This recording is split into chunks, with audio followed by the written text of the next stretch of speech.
Dominic by William Steig, Chapter 7. Dominic went out for a long walk and did a lot of thinking. He was still walking when the stars came out. Mournful, he lay down on the ground and looked at the stars. Life was mysterious. Bartholomew Badger had been alive long before there was a Dominic, long before anybody had even thought there would ever be such a dog. 2 hours ago, Bartholomew Badger was still alive. Now he was gone. There was no Bartholomew Badger. There was only a memory. His turn was over. Dominic's turn was still at the beginning. There were many who hadn't yet even begun to exist. But there they would be, sometime in the future, a whole new world of creatures, some important, some not, and many of them wondering about life, just as Dominic was wondering now. It would be their turn, and then Dominic's turn would be over.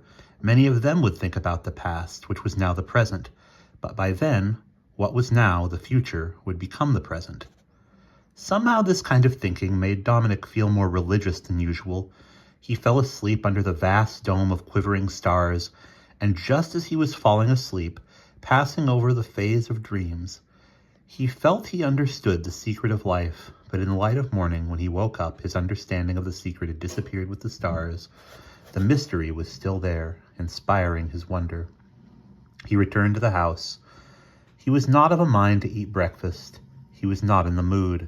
He went to the tool shed to get Mr. Badger's shovel, and he labored in the morning sun, digging a deep hole. He dug the hole under a tall oak, as old as Mr. Badger, in the front yard, and he buried the pig in the hole. Then he leaned on the shovel to rest, the wooden handle warm with his work. The moment he stopped being busy, he felt his heart quake. He had to cry. Life was suddenly too sad, and yet it was beautiful. The beauty was dimmed when the sadness welled up, and the beauty would be there again when the sadness went. So the beauty and the sadness belonged together somehow, though they were not the same at all.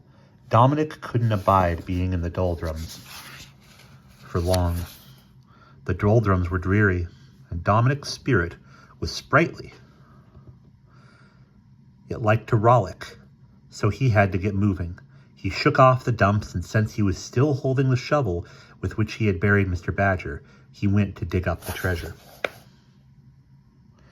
He walked to the pear tree in back of the house, got his bearings from the weather vane on the roof, which showed the 4 main directions of the world, and faced due south, with his back to the tree. Then he carefully marked off 103 paces, and stopped to look at the 4 stones forming a square that the pig had described. They weren't there. Perhaps he had made a mistake. Be calm. He went back to the pear tree, made sure he was facing in the right direction, and paced off 103 paces again. Again, there were no stones. He sat down to think. Aha! When Mr. Badger was talking about paces, he thought he was talking about his own paces. Pig paces, not dog paces. He jumped up, returned to the pear tree once more, counted off 103 paces, and kept going due south. At 151 Dominic paces, he found the 4 black stones Mr. Badger had spoken of. He removed them and dug. Below the topsoil, the shovel struck something hard. It turned out to be a small chest encircled by riveted metal bands. He dragged it out by its iron handle and opened it. It was brim full of precious pearls. Above all else, the pig had cherished pearls, and they were the last things he'd committed to the ground. Farther down was a second chest, a little bigger than the first. Dominic broke the lock open by hitting it with a rock.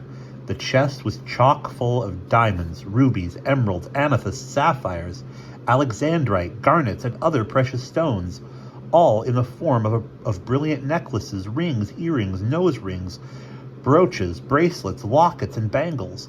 And when these objects lay exposed in the open sunlight, clear crystalline sparks of vivid light slashed off in all directions. Dominic marveled at the spectacle. He dug still farther. At the bottom of the hole, down in the hard pan, was a leather sack swollen with gold pieces.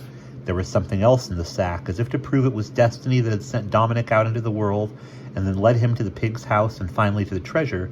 There was a piccolo, the very instrument he loved to play, made of solid gold. He tested this new instrument immediately. The notes were golden like the instrument itself, the gems flashing in the sunlight, the joyful music pouring from his piccolo, and the wild flowers all around him swept away the remnants of his gloom. He was lost in delight.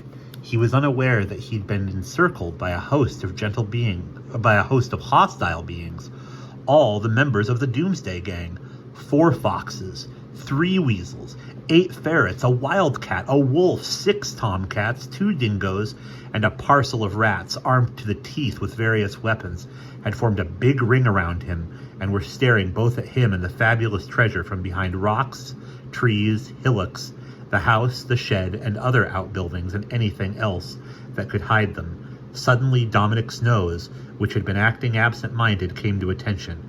It told him there was trouble brewing. He stopped playing, looked, and saw enough to know he was surrounded.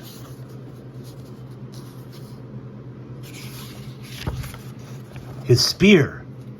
Where was his wonderful spear?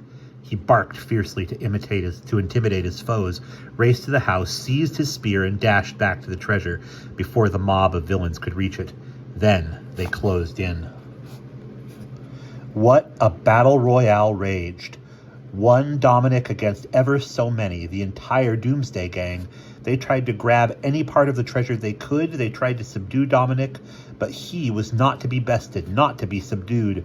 It wasn't that he cared that much for treasure. He hated any kind of villainy. The villains wielded their weapons, swung their daggers, clubs, and swords. They attacked from the side, rushed in from the rear, as well as from the front. But Dominic handled his wild spear with such swiftness, such force and ferocity, such cunning, that no scoundrel managed to touch the treasure. Such a clashing and flashing of weapons in the sun's brightness. Never had anyone fought so furiously, so fastidiously as Dominic did to protect the pig's precious jewels and his own precious self.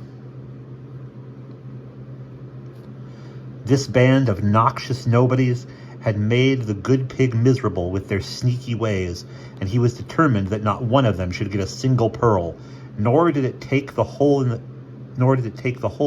he had just dug to make him remember the hole they had once thought they had him cornered in. The battle went on, and finally Dominic began to weary.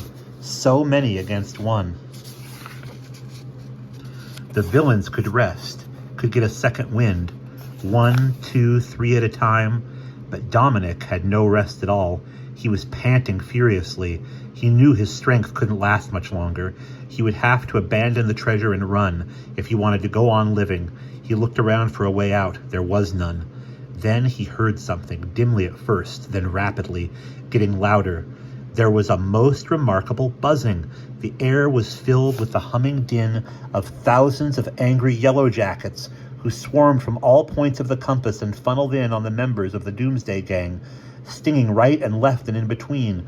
What a howling and yowling erupted. What a caterwauling. What shrieks, yelps, screams. What a running and tumbling. What diving into ditches. What scrambling to hide in deep grass among trees and bushes, even in brambles. The horde of avenging wasps drove the defeated Doomsday Devils all over the summer landscape and out of sight. It was a rout. But one wasp remained, and before he took off after the others, he made sure he had Dominic's attention and described these words in the air. "Remember me?" "Thank you," yelled Dominic. "Thank you," wrote the wasp. And that's the end of chapter 7.